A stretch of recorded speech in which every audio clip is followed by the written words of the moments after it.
Buenas, queridas y queridos amigos. Hoy tenemos un programa bastante especial. Todos sabéis, conocéis la situación que tiene ahora mismo Venezuela, que tras los comicios no aceptados por una parte del electorado eh, y agravados por las presiones externas, por la situación económica del país, lleva, como cada elección en Venezuela, a que haya enfrentamientos, garimbas. Vamos a analizar eso y vamos a analizarlo con un invitado muy especial, que es Roy López Rivas. Lo que pasa es que él, como sabéis, es periodista y en estos momentos Maduro está dando una conferencia a la cual tuvo que acudir. Tan pronto acabe la conferencia, estará con nosotros y, bueno, a- en compensación con el tiempo perdido y el retraso, igual tenemos suerte de tener una primicia de lo que Maduro está diciéndole ahora a su pueblo. Si queréis, mientras damos tiempo a que llegue nuestro invitado, podemos repasar un poco los frentes de batalla de la guerra de Ucrania, que están muy, muy, muy interesantes. Eh, Vamos a comenzar por Kharkov. En Kharkov la cosa está poniéndose muy interesante. Eh, Hace unos días, aquí en Glukhoye, los rusos a este pueblo Giliboque le llaman Glukhoye, las tropas ucranianas consiguieron vadear el pueblo por el noroeste y tomar esta zona toda de aquí. Los rusos contraatacaron con 2 ataques de flanco, los rodearon y, bueno, causaron bastantes bajas a los ucranianos que tuvieron que replegarse. No obstante, los ucranianos no dejan de acumular tropas en esta zona y de intentarlo. Hubo varios contraataques a lo largo del día, de momento todos repelidos, que se sepa. Quiero recordaros que es muy importante Glukove por la distancia que hay a Kharkov. Queda casi a tiro de artillería, que sería esta franja azul, ¿no? Por lo tanto, es muy importante mantener a las tropas rusas por fuera de ese radio de acción de su artillería, ¿no? Los ucranianos están preparando una pequeña ofensiva, parece, que va teniendo más importancia según pasan las horas. Acumularon una gran cantidad de tropas aquí, al sur de Staritsa, y están intentando entrar aquí en este entrante que veis que ahora mismo es zona gris, para intentar cortar en dos las tropas rusas, dividir en dos las partes que ocupa Rusia.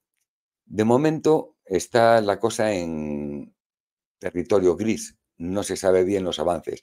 Todos los contraataques que hubo contra el pueblo concreto de Staritsa fueron parados, los de hoy. Ayer avanzaron esta entrada que se ve aquí, pero a partir de ahí hubo contraataques rusos, se mantienen las posiciones. Eso sí, los rusos lo que están haciendo es un bombardeo masivo con bombas FAB. Están lanzando muchísimas, muchísimas bombas, de 1.500, de 3.000 kilos, atacando las posiciones en la retaguardia, las acumulaciones de tropas. La verdad es que el número de bajas que está teniendo Ucrania es impresionante. Rusia también seguramente tenga bajas, porque es que la lucha es muy compleja. Aquí en Volchansk, lo que es en la ciudad de Volchansk, casi prácticamente no hay avances. Son pequeños avances de edificio en edificio. Todo está en la lucha para dominar todo el río Volcha, no, los rusos no dejando que lo crucen los ucranianos y viceversa, ¿no? Pero está bastante estancado. Se están trasladando la acción más aquí, a esta zona de Staritsa. Está apostando fuerte el ejército ucraniano. No sabremos cómo le saldrá. ¿Qué más tenemos de movimientos de importancia? Pues Chasis Yap. Chasis Yar es el otro foco que hoy en día es más importante y que domina totalmente el campo de batalla. Como sabemos desde hace 2 días, las tropas rusas consiguieron cruzar aquí al norte de Chasis Yar el canal este de agua, el canal Seversdonetsk, que es la línea de defensa que tenía el ejército ucraniano tras el microdistrito de Canal. Al conseguir superarla y afianzarse en una zona, hablan de, algunos llegan a profundidades de 1000 metros, consiguieron extenderse todo por detrás de la línea e incluso también al sur de Chasiv Yar parece que también han superado esa primera línea. Las bombas FAB trabajan día y noche. Chasiv Yar ni se sabe el número de bombas que hay. Prácticamente todos los microdistritos que está cerca del canal están desaparecidos. No hay edificaciones ni hay nada, es simplemente zona de guerra. Y bueno, los ucranianos están mandando bastantes refuerzos a la zona, están intentando no perder todo, toda esa primera línea defensiva, porque si no después sería muy, muy difícil de parar. No nos olvidemos que lo siguiente sería Konstantinivka, que es el gran nudo de comunicaciones de todo el norte de Donetsk, y quedaría, si se toma Konstantinivka o se corta este cruce que está aquí, pues quedaría todo esto pues prácticamente aislado, casi sin poder recibir vituallas ni reemplazar tropas. La siguiente parte importante del frente que tenemos es en la zona de Torest, en Prospers y todo por aquí. Como vemos, los rusos siguen teniendo éxitos y se acercaron a Vesele. Este mediodía estaban entrando ya, estaban en la parte este del pueblo, cercándolo, y siguen avanzando por las vías del tren, que como sabemos van camino de Pokrovsk, que es el gran blanco de esta zona, la ciudad importante, nudo de comunicaciones y centro logístico indispensable para el ejército ucraniano. También intentan tomar Vesele para llegar aquí, a la carretera esta, que es la carretera principal que une Pokrovsk con todo el frente, y avanzar por ella hacia allí. Al norte también lo intentan, llegar a la siguiente carretera, aquí. Esta ya es una autopista. Está difícil porque aquí hay muchas posiciones fortificadas, hay embalses, no es fácil de avanzar, pero todos los días avanza algo. Si llegan a las 3 carreteras, pues el avance hacia Pokrovsk sería casi imparable, muy difícil de pararlo. Hay siempre pequeñas ganancias. En Umansk van avanzando, Yasnobrodica ya está asegurada prácticamente. En Karlivka hay avances, pero son muy pequeños, casi de casa en casa. Y bueno, es una de las partes más calientes del conflicto. Krasnogorizka prácticamente ha caído la ciudad.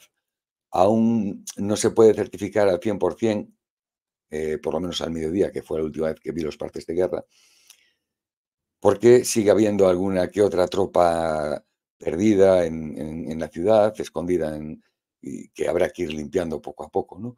Pero en realidad toda la ciudad, como se ve aquí, está copada y bueno, al ejército ucraniano no le quedó otra que retirarse. Yo creo que los que quedaron en la ciudad fueron pelotones aislados que no tuvieron la oportunidad porque vieron cortadas sus líneas para retroceder y quedaron ahí aislados. Tendrán que terminar rindiéndose o bueno, o tendrán que sacarlos. Es la guerra.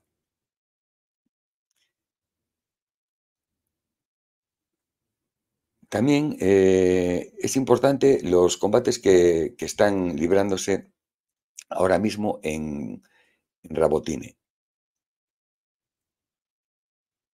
en Zaporozhia.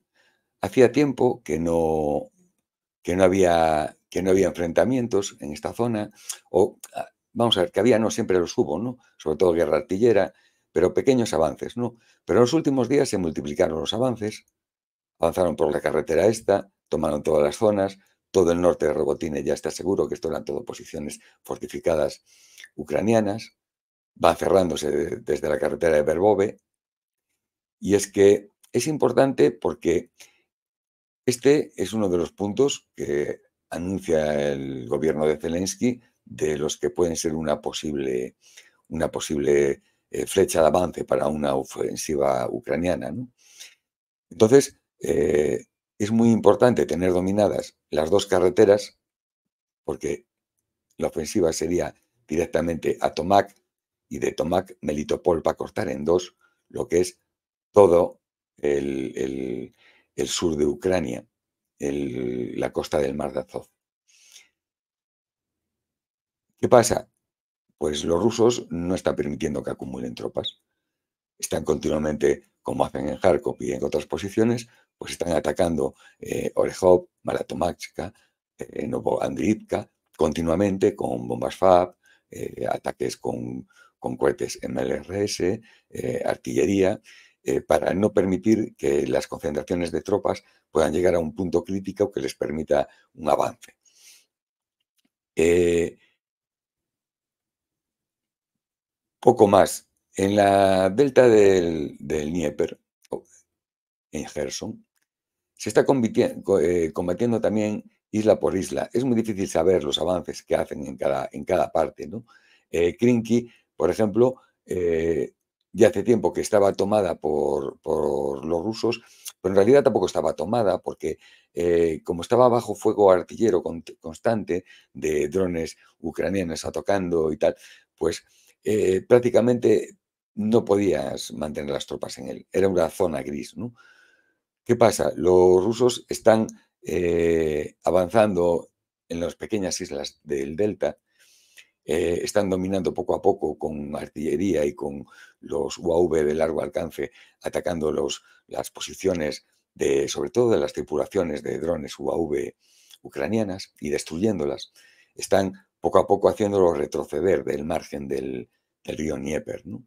Lo que está provocando que poco a poco los rusos estén más cerca de la otra orilla.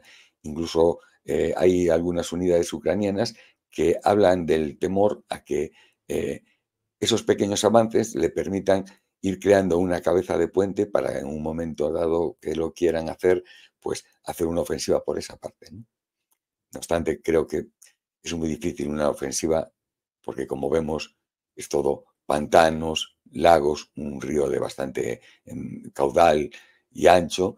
Y bueno, pues una cosa es que pasen tropas ligeras de infantería y otra cosa es cruzar con tanques y blindados, que es lo que haría falta para hacer una ofensiva en profundidad. A ver cómo se desarrolla. Bueno, parece que nuestro invitado pues no puede unirse a nosotros de momento. Estamos esperando, pero si queréis, podemos ir hablando de lo que está sucediendo en Venezuela. Lo que pasa es que va a ser la visión de una persona que está en Europa y que desde Europa eh, se tiene que crear una opinión con lo que es capaz de leer, de lo que las noticias que le llegan y como todos sabemos, aquí hay bandos.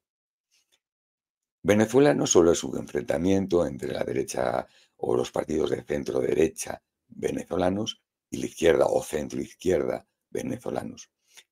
Detrás de ese enfrentamiento hay un enfrentamiento geopolítico. Todos sabemos que Estados Unidos considera que América es para los americanos y cuando dice eso no se refiere a América como Estados Unidos, territorio nacional, se refiere a América. América es de ellos. Por lo tanto, para ellos es muy importante dominar todo el Sudamérica, sobre todo las zonas más ricas en recursos naturales, como son Venezuela, que tiene todo tipo de minerales, oro, por no hablar del gas y ser una de las mayores reservas de petróleo del mundo, ¿no?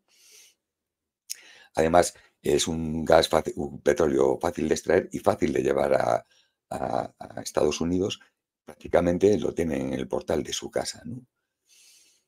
También otros países como Bolivia, con sus nuevos materiales necesarios para fabricar baterías y sistemas de generación de energía limpia, como el litio y las tierras raras. Chile, que bueno, Chile, como todos sabemos, la gran parte de la industria minera chilena está en posesión de las industria norteamericana, que la domina, el cobre y de todo. Es decir, ellos consideran a América su despensa. ¿Qué puede pasar si, por ejemplo, gana Trump las elecciones y opta por dejar de lado a Ucrania? Decir que de Ucrania se encargue la Unión Europea y hacer una vuelta hacia su propio país, como ellos dicen, y renunciar a esos posibles beneficios que podría dar la caída de Rusia. Beneficios, hablamos en materias primas, petróleo. Eh, yo creo que ese podría ser un problema importante para Sudamérica, sobre todo para Venezuela. No olvidemos que Trump, cuando fue presidente, eh, no hizo ninguna guerra, no declaró ninguna guerra abierta con bombas y ejércitos, pero a Venezuela sí le declaró una guerra híbrida y a China sí le declaró una guerra económica. Por lo tanto, las guerras son guerras, uses las armas que uses. Posiblemente, si Estados Unidos sale de Europa, se va a centrar en Hispanoamérica, con Venezuela como premio gordo. Por eso, quizás, esta activación de injerencia en las elecciones venezolanas, que pasa cada elección tras elección, yo desde que recuerdo que en los años 2000 llegó Chávez al poder, desde ese momento es cada vez que hay elecciones en Venezuela, existe una contraelección, un ir contra la limpieza de las elecciones. La única manera que la oposición sabe discutir la victoria del que gane es anulando las elecciones si no sale el resultado que a ellos les conviene. Por supuesto, siempre tienen un profundo apoyo foráneo con todos los medios de comunicación, gobiernos como el estadounidense, apoyando, dando fe, sin pruebas de la falta de legalidad en las elecciones. Y por supuesto, yo no estoy en Venezuela, pero sé leer, sé ver vídeos. Y sobre todo, lo que sí sé es mucho de la historia de Estados Unidos con Hispanoamérica y en el mundo en general, sus injerencias, sus herramientas, sus ONG, como el Centro Carter, que está financiado por el Departamento de Estado, que es el Ministerio de Asuntos Exteriores de Estados Unidos, así como petromonarquías del Golfo, que suelen financiar esas ONGs estadounidenses como pago de favor hacia el amo gringo y que el amo gringo pueda mantener esas herramientas en todo el mundo con ya no cierta distancia, que no la tiene, sino que al apoyarla a otros países le da un cierto halo de legalidad. Y claro, es curioso que países como Arabia Saudí, Emiratos Árabes Unidos o Qatar sean garantes de la legalidad de las elecciones en Venezuela, unas elecciones que hay en Venezuela y que llevan realizándose desde hace décadas, cuando esos países ni siquiera son democráticos. Pero claro, ahí no se ingiere porque son países dóciles al poder estadounidense.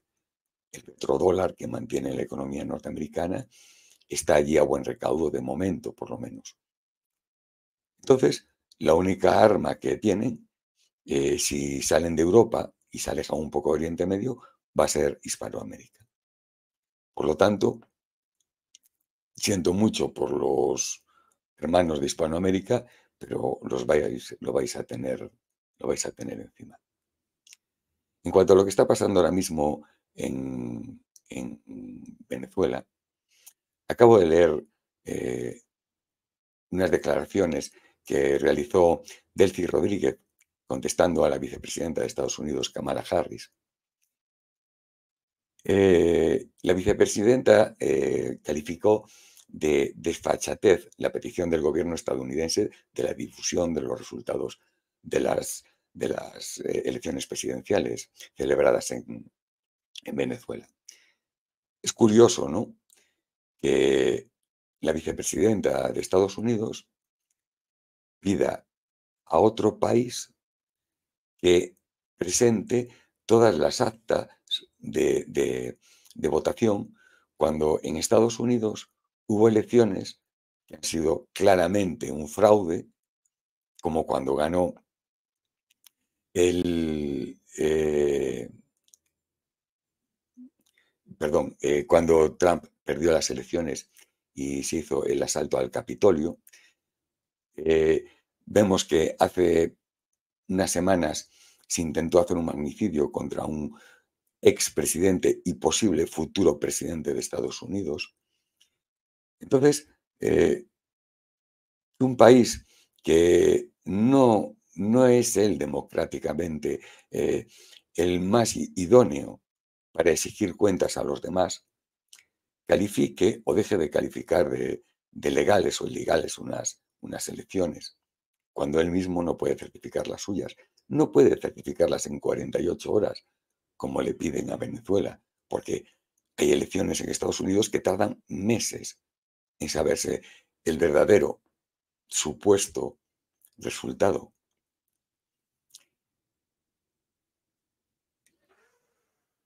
Delcy Rodríguez publicó en su cuenta de X que el presidente de Estados Unidos pretende girar instrucciones a los poderes públicos de Venezuela. No solo es violatorio del derecho internacional, sino una desfachatez. En Estados Unidos no es el pueblo quien elige a sus presidentes, sino las élites financieras, mediáticas y de la industria militar.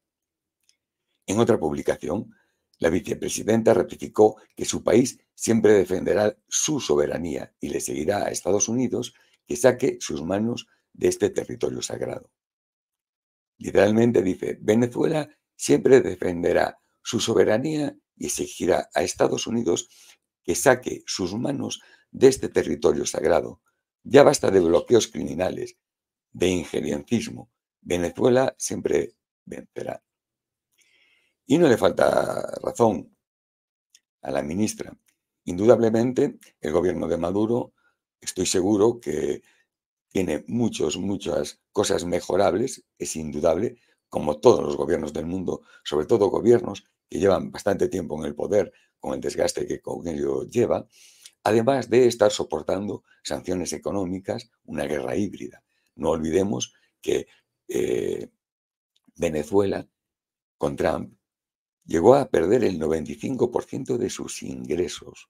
Un país deja de ser un país si pierde todos y cada uno de sus ingresos. No olvidemos que los primos hermanos del amo gringo, los anglosajones, le han robado el oro que Venezuela tiene depositado en, en, en el Banco de Inglaterra. Se lo ha robado, literalmente. No olvidemos que estos países dicen que las elecciones que hubo ahora en Venezuela no son legales o son antidemocráticas, y resulta que ellos coronaron, sí, como si fuera un rey, presidente a Guaidó, porque se subió a una mesa en un parque. Ese sí es un presidente legal. No olvidemos como la presidenta peruana golpista, ¿eh?, se atreve a calificar las elecciones de Venezuela de ilegales, cuando ella, Dilma Duarte, llegó al poder tras un golpe de Estado que le hizo al presidente electo Castillo. Pero claro, fue un golpe de Estado apoyado por Estados Unidos y por esas transnacionales de litio, que curiosamente, algunas de ellas que necesitan ese litio para hacer baterías, para después con esas baterías hacer coches, tienen redes sociales. Tienen redes sociales como X. Por eso podemos ver al señor Elon Musk publicando abiertamente y sin vergüenza ninguna tweets continuamente en contra del gobierno venezolano, apoyando a la oposición, cuando debería de mantener una distancia, una equidistancia, bajo su responsabilidad de ser el dueño de un medio de comunicación, una red social que miles de millones de personas utilizan para informarse. Y no tuvo esa decencia. No solo no tuvo la decencia de ser equidistante, no, es que aún encima ha publicado fake news. Sí, sí, noticias falsas, vídeos del 2017, publicándolos como actuales, incluso llegando a la falta de respeto hacia el gobierno elegido. Mientras no se pruebe lo contrario, el gobierno es electo y las actas que dicen entregar no es algo conclusorio ni definitivo, porque al fin y al cabo no sabemos en qué colegios electorales han tomado esas actas. No es lo mismo tomar esas actas, esas firmas de gente voluntaria que dice lo que votó en un barrio de clase alta que un barrio de gente pobre. No son las mismas cifras las que iba a llevar un partido u otro según la ubicación de la mesa electoral. Por lo tanto, son pocas actas como para poder decir que un 73% del país los votó a ellos. Además de que volvemos a lo mismo, a lo que acabo de decir.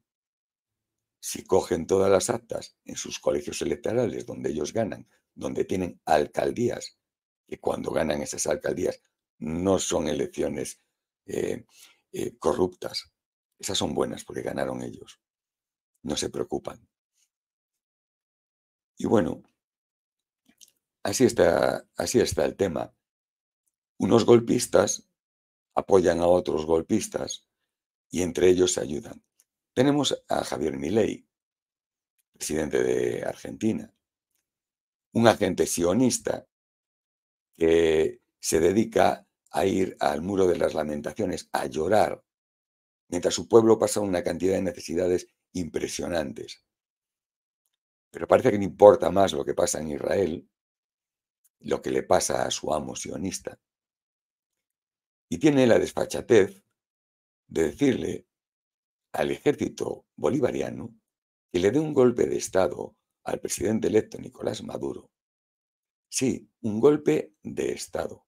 Lo mismo que Macri, el expresidente argentino que vendió su país al Fondo Monetario Internacional, no se olviden, lo endeudó de por vida. Y aún encima hay claras dudas del fin, de dónde acabó ese dinero que se pidió al Fondo Monetario Internacional. Parece ser que él y su familia no van a pasar necesidades. Y se atreven a pedir un golpe de Estado, con lo que ello conlleva. Puede haber una guerra civil, sangre, muertes, de hermanos hispanoamericanos que ellos dicen defender. Ellos quieren defenderlos con sanciones, sanciones que no afectan ni a Delcy Rodríguez ni a Maduro. Ellos son funcionarios de alto nivel, seguro que tienen sueldos adecuados, no creo que pasen necesidades ni hambre. Eso lo sabemos todos. Atacan directamente al pueblo, al pueblo. La señora Machado más de una vez lo ha declarado delante de las cámaras. Ha pedido sanciones contra el pueblo venezolano, contra el pueblo que dice defender. Esas sanciones lo que buscan es que el pueblo, ante la necesidad, ante el hambre, se levante y vaya contra el gobierno electo. Es una forma de destruir países.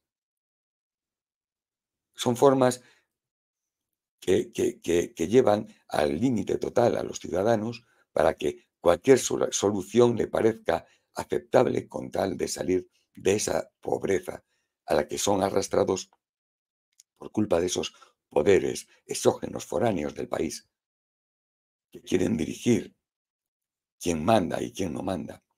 Yo me pregunto, ¿Qué le habrá ofrecido la oposición venezolana al señor Elon Musk para que haga este apoyo tan fuerte, tan potente, incluso mintiendo a la oposición venezolana? ¿Qué creéis que pudo haberle prometido? Porque como sabemos todos, es uno de los hombres más ricos del mundo y uno no se hace uno de los más ricos del mundo regalando su tiempo, su apoyo y su alma a una causa. Su causa es la riqueza, el poder para desarrollar su riqueza, el poder para poder influir en el gobierno venezolano y manejar esos recursos naturales que el gobierno tiene. También se acusó al gobierno venezolano de que alrededor de los colegios electorales mandaba bandas de motos para intimidar a la gente a votar o no votar. Hay vídeos de todo tipo, algunos no son claros en saber en realidad qué está haciendo esa gente, ¿no? Sí hay vídeos claros y fotos muy claras de tanquetas ardiendo, de, de, de comisarías atacadas, mobiliario del público destruido. El pueblo cuando protesta tiene derecho a protestar. Es justo, legal y legítimo. Lo que no es justo es hacer daño a los demás. No se puede destruir el país para no conseguir otra cosa que cambiar de amo en este caso. Porque puedo asegurarte que si no os gusta Maduro, el amo que venga, porque hay que llamarlo así, no va a ser tampoco mejor ni peor. Eso es indudable. Bueno, peor posiblemente incluso, ¿no? Lo que vais a perder es totalmente vuestra soberanía, como la hemos perdido en Europa y ahora nos vemos envueltos en una guerra con Ucrania que nunca buscamos ni necesitamos. Los argentinos, su presidente, los está metiendo en todos los fregados posibles y por haber. Eh, Atacan a países como Venezuela, países que nunca le hicieron daño a Venezuela, porque Venezuela nunca tuvo una mala relación con Argentina, ni le hizo nada en concreto. Todo lo contrario. Incluso hubo momentos que el comandante Chávez tuvo buenas relaciones y tuvo negocios de petróleo con Argentina a buenos precios, que ayudó al país. Pero bueno, de momento nuestro invitado, pues parece que no va a poder venir. Voy a intentar yo cubrir el hueco que él deja. Es algo muy, muy difícil de cubrir porque él es un hombre con mucho conocimiento de su país, por supuesto. Yo, pues, tengo el conocimiento de un europeo informado con ganas de informarse, ¿no?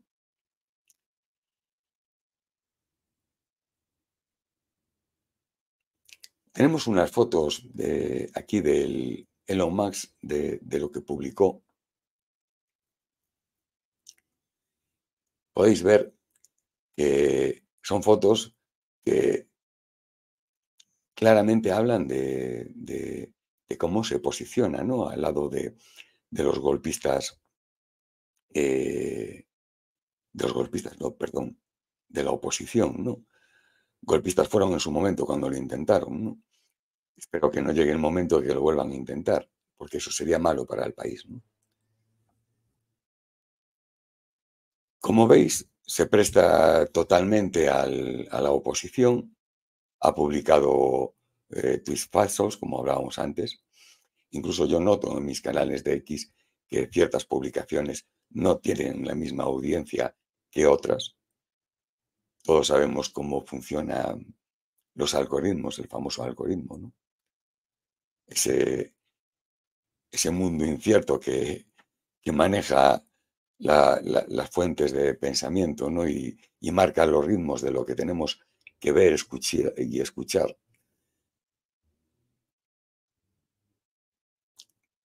Me gustaría hablaros del Centro Carter. Antes hicimos una referencia rápida, ¿no? El Centro Carter, que publicó una información, salió de Venezuela sin publicar nada, de una forma así un poco rápida, ¿no? Voló del hotel, como quien dice, y nada más llegar a Estados Unidos, publicó pues una nota conforme eh, las elecciones de Venezuela no cumplían los requisitos mínimos de, de fiabilidad democrática, ¿no? Por lo tanto, eh, declaró una cierta cantidad, no tengo ahora aquí a mano el...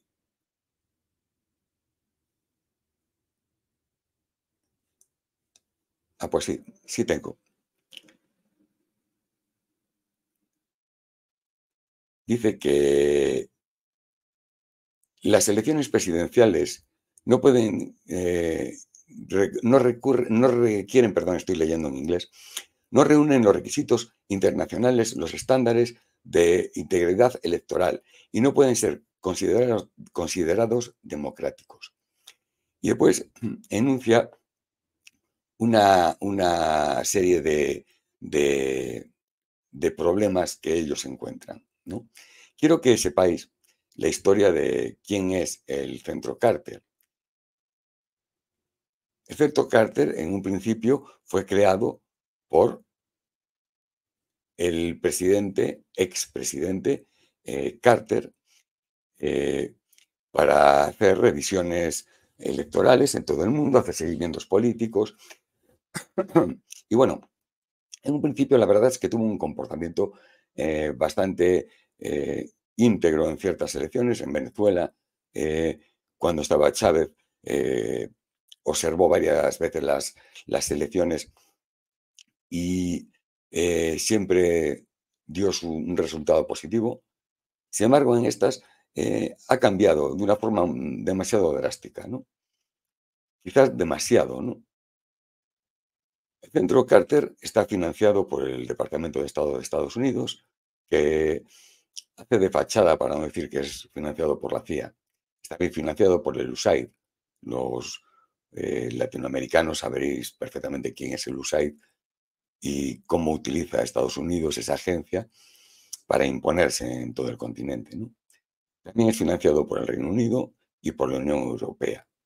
No olvidemos que la Unión Europea apoyó golpes de Estado contra el gobierno eh, chavista, como en su momento hizo el presidente Aznar, que fue el primero en reconocer a los golpistas cuando todavía no se sabía ni lo que estaba pasando, él ya lo reconoció como presidentes legítimos.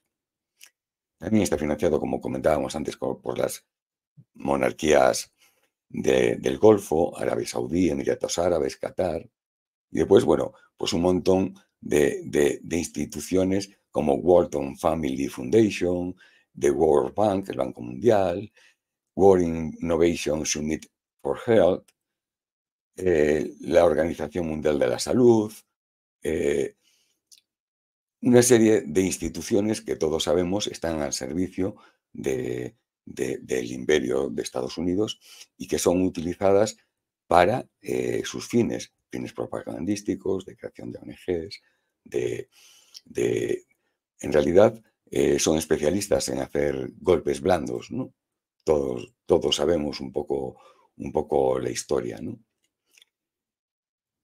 También recordar que el ataque mediático por parte que le hacen en toda Sudamérica a los gobiernos de izquierdas, hay detrás una gran corporación, Atlas, que tiene bajo su control periódicos como Infobae y que se dedica a acusar a otras agencias de hacer fake news y de hacer grupos de información que difunden bulos, incluso se atreven a publicar informaciones. En este caso, el canal Eurocan News fue acusado de, por ejemplo, propagar información para alterar los resultados de las elecciones autonómicas europeas en España. Y resulta que Eureka News no publicó ni un solo artículo, ni una sola nota, ni un solo tuit que hiciera referencia a esas elecciones. Cero, ninguno. Y sin embargo, tienen la desfachatez de acusarnos de injerencia en las elecciones. También nos acusaron de ser prorrusos. Es decir, como consultamos canales rusos, compartimos noticias que comparten canales rusos, entonces somos prorrusos. Lo que no cuentan es que también compartimos noticias que dice el Wall Street Journal, The Guardian, The Telegraph, El País, El Mundo, y sin embargo no dicen que somos pro-occidentales. Hacen una parcialización total de los medios de comunicación que no van al verbo que ellos quieren difundir y los atacan. Para eso hacen grupos, como el Grupo Atlas, que está detrás del Atlantic Council, una organización transatlántica, un think tank de pensamiento que guía a Occidente en sus movimientos para avanzar hacia sus intereses o el de los grandes medios capitalistas que los apoyan. Encauzan el pensamiento, intentan encauzar el pensamiento de los pueblos hacia lo que a ellos les interesa.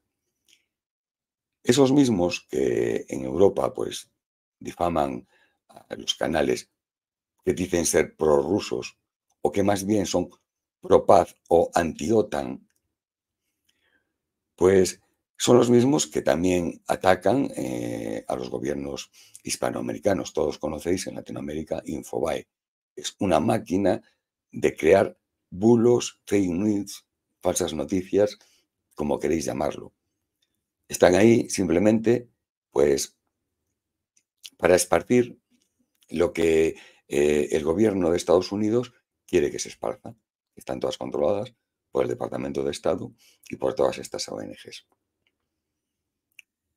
Bueno, parece que nuestro invitado al final no va a poder estar con nosotros. Siento mucho que al final nos quedara un programa que ha empezado tarde y no ha tenido el alcance que nosotros pretendíamos. Otros compañeros necesitan el tiempo después nuestra para elaborar sus programas. Espero que disculpéis, espero que haya sido capaz de informaros y entreteneros y que comprendáis, ayudaros a comprender o a tener un punto más de vista de la situación geopolítica y gerencista en el mundo, no solo en Sudamérica, que es el caso que hoy tratábamos, sino, como podéis ver, en todo el mundo. Oriente Medio, Europa, son máquinas de destruir países. Irak, Siria, Libia, Ucrania. Ahora van a destruir el Líbano. Desde aquí se despide Santiago Martínez y os espero en el próximo programa. El próximo miércoles a las 7 de la tarde, hora de España. Hasta luego a todos.